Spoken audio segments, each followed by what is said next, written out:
새벽에 올라온 해외 군사 전문지의 분석이 한국 커뮤니티를 강타했습니다. 미국이 공식 문건에서 한국을 모범 동맹으로 지목한 바로 다음 날이었고, 유럽과 미국의 국방 분석가들은 거의 동시에 하나의 문장을 적어 올렸습니다. 한국이 미국 전략 체계의 가장 깊은 곳에 처음으로 들어가기 시작했다고 말입니다. 이 표현이 왜 충격을 불렀는지 한국 사람들은 아직 체감하지 못할 수 있지만 방산업계 내부에서는 전혀 다른 온도로 받아들였습니다. 미국이 동맹국에게 절대 개방하지 않던 기술 두 개가 있습니다. 하나는 헬기용 복합 엔진 공급망이고, 다른 하나는 GPS 군사용 신호를 보완하는 차세대 항법체계 개발입니다. 이 두 분야는 기술 접근 허가만 받아도 시장 규모가 각각 20조 원 이상으로 평가되고 실제 전략무기 체계의 심장부에 해당합니다. 그런데 미국이 이 영역을 한국과 논의하기 시작했다는 사실이 알려지자 해외 분석가들은 그 즉시 한국이 기존 수요국에서 공급국 산업축으로 이동하고 있다고 결론지었습니다.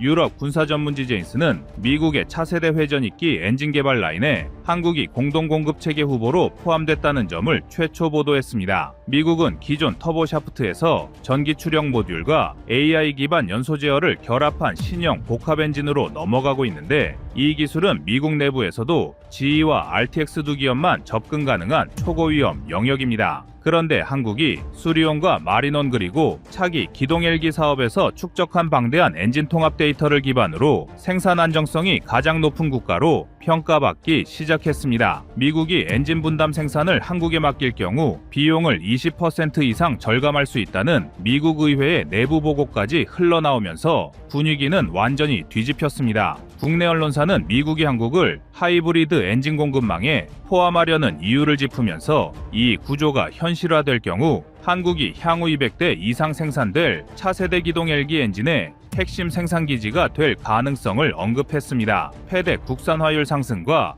고내열 합금 기술 향상까지 연계되기 때문에 한국 항공산업이 가진 기술적 수직 상승이 불가피하다는 분석이었습니다. 그리고 진짜 게임 체인저는 GPS 공동개발 논의였습니다. 미국 GPS는 세계에서 가장 강력한 항법 체계이지만 유지비가 연간 5조 원을 넘고 EMP와 교란 전파에 취약해 개량 비용이 계속 늘어나는 문제가 있었습니다. CNN과 워싱턴 포스트는 미국이 이 구조를 완전히 혼자 감당하기 어렵다고 평가하며 산업 기반이 튼튼한 동맹 한두 국가와 협력하는 시나리오를 소개했습니다. 그런데 바로 이 항목에서 한국형 위성항법 체계 KPS가 미국 GPS-3와 연동 가능한 유일한 동맹 체계로 적시됐습니다. 해외 분석가들이 가장 놀란 부분은 한국의 안테나 국산화율 80%, 궤도 추적 알고리즘 독자화 위성 간 링크 기술 확보가 이미 미국 군사용 M-코드 통합 기준을 넘어섰다는 사실이었습니다. 일본은 자국 항법 체계 구조 때문에 미국 신호와 완전 융합이 불가능하고, 유럽은 갈릴러 전략을 고수하고 있어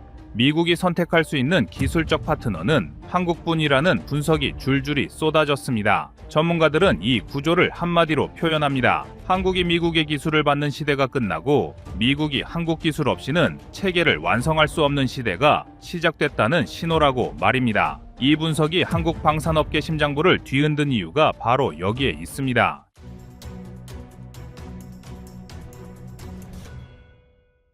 해외 분석가들이 미국이 GPS 공동개발 파트너로 한국을 선호할 수밖에 없다고 판단한 가장 핵심적인 이유는 한국이 이미 미국의 군사용 항법 신호를 기술적으로 수용할 수 있는 단계에 도달했다는 점이었습니다. 미국에서 이 분야를 분석하는 연구기관 관계자들은 한국이 위성항법 알고리즘 독자화와 전파 보정 모델을 확보한 이후 미국 GPS-3과의 연동시험을 위한 최소 조건을 충족한 거의 유일한 동맹이라고 설명했습니다. KPS가 단순한 위성 사업이 아니라 군사용 신호를 다중경로에서 보정하는 플랫폼이기 때문에 동아시아 지역에서 미국 신호 안정성을 35% 이상 끌어올릴 수 있다는 해외 보고서가 등장했습니다. 미국 입장에서는 GPS 유지비가 연간 5조 원을 넘어서는 시점에서 특정 지역 신호 안정화를 다른 국가의 체계와 결합해 부담을 줄일 파트너가 필요했는데, 그 역할을 수행할 수 있는 국가는 한국밖에 남지 않은 상황입니다. 일본은 군사용 M-코드와 구조적 충돌이 있고, 유럽은 갈릴라요 우선 전략을 고수하면서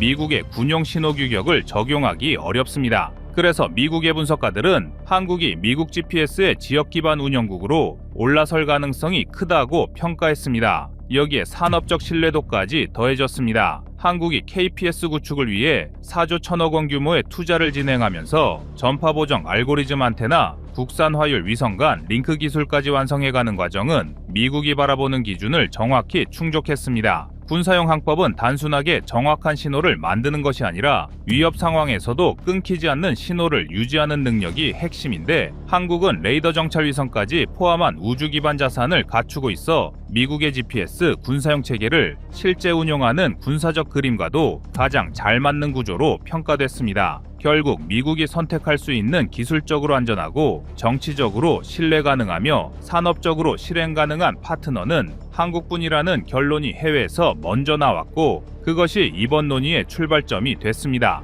그리고 복합 엔진 공동 공급 체계가 성사될 경우 한국 항공산업은 완전히 다른 차원으로 도약하게 됩니다. 미국이 차세대 회전익기에서 추진하려는 엔진은 기존의 터보샤프트를 넘어 전기식 보조 추력과 AI 기반 연소 제어를 결합한 복합형 구조입니다. 이 기술은 지금까지 GE와 RTX 정도만 접근할 수 있었던 최상위 기술인데, 한국이 엔진 통합 데이터를 가장 안정적으로 축적한 국가라는 점 때문에 미국 공급망에 편입될 수 있다는 분석이 계속 나왔습니다. 수리온과 마리논, 그리고 차세대 기동 헬기에서 한국은 엔진 고장 패턴 연소, 챔버 온도 추세, 동력 전달 계통의 비선형 진동 데이터까지 통합적으로 확보해왔고, 이 데이터들은 미국에서도 높은 가치를 인정받았습니다. 한국이 엔진 분담 생산을 맡으면 미국은 개발비를 20% 이상 절감할 수 있다는 내부 문건까지 나와 해외 전문가들은 한국이 사실상 동아시아 엔진 생산축으로 편입될 수 있다는 결론을 냈습니다. 이 구조는 한국이 그동안 갈망해온 엔진 독립에 실질적인 문을 여는 사건이기도 합니다. 항공산업에서 엔진은 전체 가격의 25% 이상을 차지하는 절대적 요소인데, 한국이 복합 엔진 설계와 생산의 일부를 맡게 되면 국산 화율이 현재 40% 수준에서 70% 이상으로 올라갈 가능성이 있습니다. 터빈 블레이드, 고내열, 합금 패덱, 연료 제어기 같은 핵심 기술들이 국내에 들어오게 되는 구조라서 한국 항공산업이 한 단계가 아니라 두 단계 이상 상승하는 계기가 됩니다. 특히 FA-50, KF-21 차세대 헬기 같은 한국 주력 플랫폼들은 엔진 비용 절감으로 인한 가격 경쟁력 상승이 즉시 나타나게 되고, 이는 수출 경쟁력 강화로 이어지게 됩니다.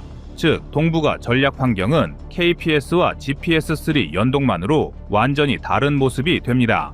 이렇게 되면 미국 군사용 항법 신호의 안정성이 35% 이상 높아지면서 중국과 러시아의 전파 교란이 통하지 않는 구조가 형성됩니다. 실제 GPS 품질이 20% 가까이 저하된 사례가 있었지만 KPS의 지역 보정 신호가 이를 상시 복구해주는 형태가 만들어지는 것입니다. 이 변화는 미국 항모전단의 작전 반응 속도, 미사일 방어 정확도, 공군 표적 획득 신뢰도까지 한꺼번에 끌어올리고, 한국군의 전력 품질 역시 LSAM 요격률, KF-21 센서 정확도, 현무 미사일 CEP 개선으로 직접 이어집니다. 특히 현무 5급 미사일은 CEP가 1m 수준으로 낮아질 경우 전략무기급 정밀도로 분류돼 한국의 억제력 자체가 달라지는 결과가 나옵니다. 또 미한 호주로 이어지는 우주 기반 안보축이 형성되면 인도태평양 항법 체계는 사실상 미국과 한국 중심 구조로 재편됩니다. 중국과 러시아가 민감하게 반응하는 이유도 이 때문입니다. 이 모든 변화는 미국이 처음으로 한국을 기술 우대 동맹으로 공식 분류하면서 시작된 흐름으로 해석되고 있으며, 미국이 한국 기술과 산업 기반을 전략적으로 필요로 한다는 현실적 판단이 반영된 결정으로 평가됩니다.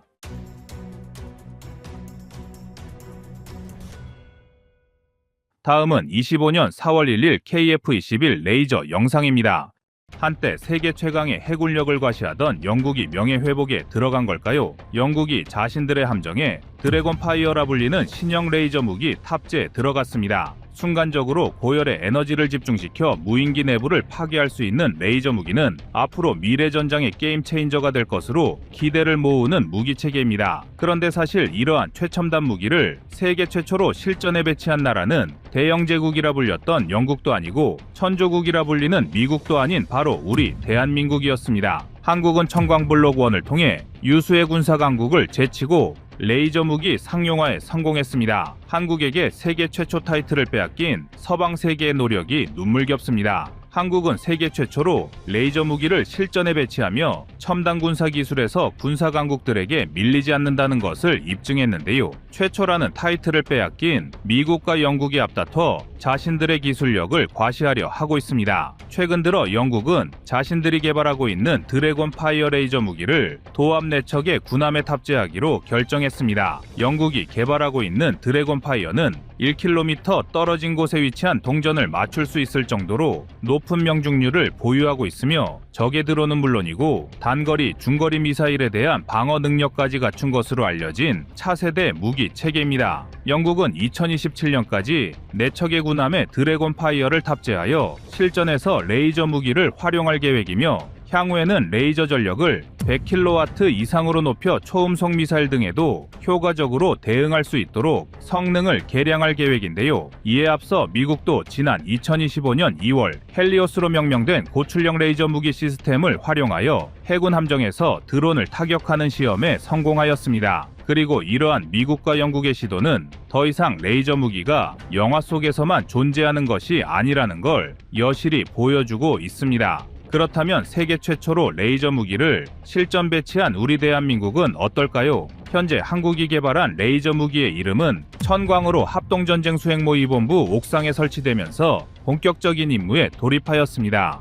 천광 블록 1은 20kW의 전력을 활용하여 3km 이내에서 비행하는 적의 무인기를 요격할 수 있는 성능을 가지고 있으나 아직 초기 단계에 머물러 있기 때문에 몇 가지 단점도 존재합니다. 특히 천광은 이동의 제한이 많아 특정 지점에 설치된 이후 임무를 수행하는데 이로 인해 여러 지역에서 동시다발로 들어오는 적의 무인기 공습에 맞서 효율적인 작전 수행을 위한 기동성이 심각하게 떨어진다는 단점이 있는데요. 하지만 우리 군은 이미 이러한 단점을 파악하고 있으며 2030년 이전까지 전력화될 천광 블록2에서는 출력을 30kW급으로 상향하고 차량 탑재 방식을 활용하여 신속한 기동이 가능하도록 개량할 예정입니다. 하지만 우리 대한민국의 레이저 무기가 가진 진정한 위력과 전략적 가치는 여기서 끝이 아닙니다. 한국은 2023년대부터 천광 블록3를 개발하여 지상뿐만 아니라 해상과 공중에서도 전천후로 임무 수행이 가능한 레이저 무기를 전력화할 계획입니다. 더욱이 한국 공군의 자랑이라 할 수 있는 KF-21에 레이저 무기를 장착함으로써 무인기 격추 이외에도 적의 미사일 요격과 전투기 제압 등도 가능할 것으로 기대를 모으고 있습니다. 그래서 준비했습니다.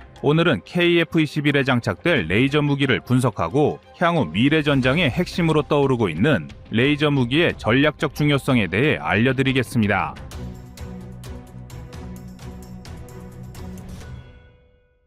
전투기에 레이저 무기를 장착하는 것은 비단 한국뿐만 아니라 수많은 군사 강국들의 오랜 목표였습니다. 일례로 세계 최고의 군사 기술을 보유한 미국은 F-35, F-15 등의 각종 레이저 무기 시스템을 장착하여 적의 미사일 등을 요격하는 방안을 연구하고 있습니다. 그리고 최근 들어 여러 나라에서 레이저 무기를 활용하여 적의 무인기나 미사일을 요격하려는 것은 경제적인 이유 때문입니다. 값싼 무인기를 지대공 미사일로 요격하거나 전투기에 공대공 미사일로 요격하는 것은 비용 측면에서 매우 비효율적입니다. 한국이 자체적으로 개발한 청웅2만 하더라도 요격 미사일의 한 발당 가격은 10억 원을 가뿐히 넘기며 이조차도 미국의 패트리엇보다 3분의 1에 불과한 가격이라 가성비가 좋다는 평가를 받습니다. 하지만 한국을 위협하는 북한의 무인기는 대당 가격이 5천만 원도 하지 않는데요. 북한은 러시아의 란체3와 유사한 자폭 드론을 공개한 바 있는데 란체3의 가격은 약 4,640만 원 수준이며 북한의 저렴한 노동력 실태를 고려할 때 북한이 자체적으로 대량 생산 체계를 구축한다면 원형인 란체3보다 몇 배나 저렴한 가격으로 대량의 무인기 전력을 보유할 것입니다. 따라서 적의 무인기를 기존의 방공 체계로 막아내는 것은 상식적으로 매우 비효율적인 가성비를 보여주며 그렇다고 발칸포 등의 구식 무기로 무인기를 상대하자니 낮은 명중률 등으로 인해 확실하게 적을 제압하는 것이 어렵습니다. 그래서 이러한 문제를 보완하기 위해 주목받는 무기 체계가 레이저 무기입니다. 레이저 무기는 순간적으로 강력한 에너지를 집중시켜 정무기 체계의 주요 장치를 파괴할 수 있으며 안정적인 전력 공급원만 확보된다면 저렴한 비용으로 반복적인 공격이 가능합니다. 아직 전력 공급망에 대한 기술적 난관과 기상 조건에 따른 제한 사항으로 인해 완벽한 무기 체계는 아니지만 충분히 기존 체계의 단점을 상호 보완할 수 있는데요. 한국은 이러한 레이저 무기 체계를 개량하여 KF-21에 장착하고 다양한 임무를 수행할 수 있습니다. 한국은 2030년대부터 천광 블록3를 통해 전투기용 레이저 무기를 실전 배치할 계획이며 이러한 개발 일정이 정상적으로 진행된다면 우리 군은 공중전력에서 상당한 전략적 이점을 얻습니다. 먼저 미사일 요격 작전의 효율성이 극대화될 수 있습니다. 적의 탄도미사일 등을 요격하는 가장 좋은 방법은 상승 단계에서 무력화하는 것입니다. 일반적으로 종말 단계에서 적의 미사일을 요격하는 기존의 방어 체계와 달리 적 미사일이 상승하는 단계에서 요격 작전을 수행할 수 있게 되면 다층적인 방어망을 구성할 수 있고 미사일 요격 시 발생하는 파편에 의한 부수적 피해 확률을 원천 차단할 수 있다는 장점이 있는데요. 이를 위해 한국은 별도로 상승 단계 탄도탄 요격 체계를 개발하고 있지만 요격 미사일을 활용하면 KF-21에 장착할 수 있는 무장량에 한계가 있습니다. KF-21은 무장 장착을 위한 하드 포인트를 11개 가지고 있는데 여기에 모조리 요격 미사일만을 장착할 수는 없습니다. 적 전투기와의 교전을 위해 별도로 중단거리 공대공 미사일 등도 장착해야 하고 작전 시간을 증대하려면 보조 연료 탱크를 장착하는 경우도 있기 때문에 이를 감안하면 실질적으로 한 대의 KF-21에 장착할 수 있는 요격 미사일의 수량은 그리 많지 않습니다.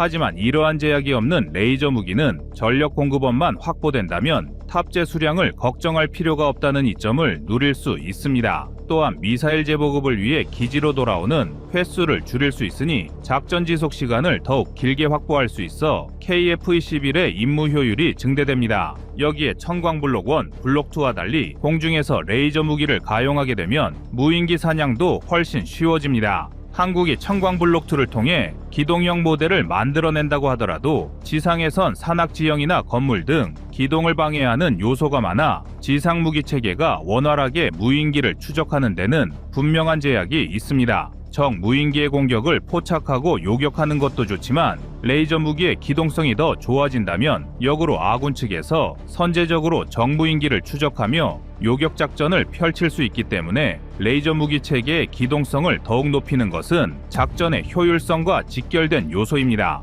그런데 KF-21은 우수한 비행 능력과 기동성, 작전 범위를 가지고 있기 때문에 지상형 무기보다 더욱 기민하게 적을 추적하고 요격할 수 있습니다. 따라서 한국의 KF-21이 레이저 무기를 장착한다면 탄도미사일과 같은 적의 중장거리 미사일을 요격하는 것 이외에도 북한군의 무인기까지 일거에 쓸어버릴 수 있게 될 것입니다. 또한 전투기가 공대공 레이저 무기를 장착하게 되면 미사일이나 무인기에 대한 대처 능력 이외에도 적 전투기와의 공대공 전투에서도 전략적으로 활용할 수 있습니다. 현실적으로 천광블록3나 미국, 영국의 후속 레이저 무기가 상용화되더라도 직접적으로 적 전투기를 격추하는 것은 무리입니다. 하지만 현대 전투기에 장착된 수많은 전자장비와 센서를 공략하여 적의 전투력을 감소시키고 이를 통해 공중전의 우위를 점하는 것은 가능합니다. 일례로 중국은 자신들의 전투기에 적외선 카메라를 장착한 다음 적 전투기의 미세한 움직임을 포착하여 인간 조종사가 예측하지 못했던 움직임도 파악이 가능하다고 주장합니다.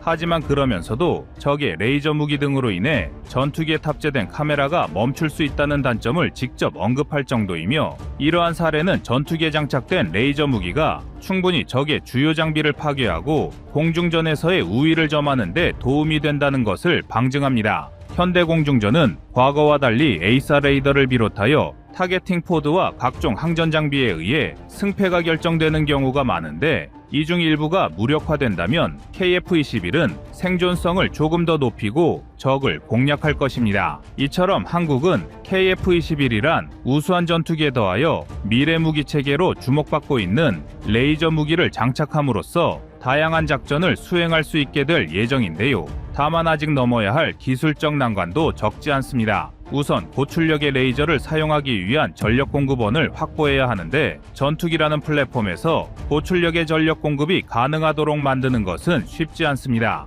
한국이 청광블록원을 지상의 고정형으로 만들었거나 미국, 영국 등이 레이저 무기를 함정에 탑재하는 방식으로 실전 배치를 준비하는 것도 이러한 이유 때문인데, 지상이나 함정이 전력을 공급하기에 더 수월하기 때문입니다. 따라서 한국은 전투기 플랫폼 안에서 레이저 무기에 대한 전력 공급 방식을 고민할 필요가 있는데요. 한국이 이러한 난제를 극복하고 전투기에 레이저 무기를 장착한다면 전 세계의 공중전 패러다임을 선도하는 국가로 올라설 것입니다. 과거 한국은 전투기뿐만 아니라 전차, 자주포 등에서 명백한 후발주자였습니다. 하지만 수십 년 동안의 기술 개발과 발전은 이제 대한민국이 새로운 분야에서 선두주자로 나아갈 수 있는 밑거름이 되었습니다. 비록 20세기엔 후발주자의 위치에서 미국과 유럽을 따라가는 것이 목표였으나 2020년의 한국은 오히려 세계 최초로 레이저 무기를 실전에 배치하면서 첨단 무기 개발의 신흥 강자로 올라섰습니다.